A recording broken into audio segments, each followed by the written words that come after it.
కూరయ్యాల ఫ్రైయా నీళ్ళ ఇంత మంచిగా ఉన్న దాంట్లో మళ్ళీ నీళ్ళు కొంచెం తీయక నీకు పుణ్యం ఉంటది. నేను నీళ్ళు పోసి తినబుద్ధి లేదు నాకు. నాకు తీయి నువ్వు, నాకు సంబంధం లేదు. ఇట్లనే టమాటా వేయలే అది ఇలా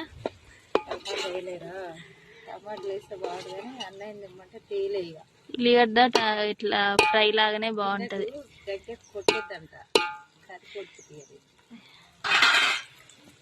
చూస్తుంటేనే నోరు ఊరుతుంది.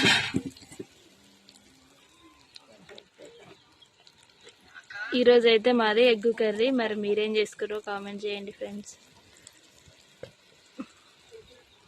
అయ్యో మా అక్క ఎగ్ కూర చేస్తే బాగుంటుంది, నాకు ఇష్టం. నేనైతే కడుపు నిండా అన్నం తింటా ఎగ్ కూరతో.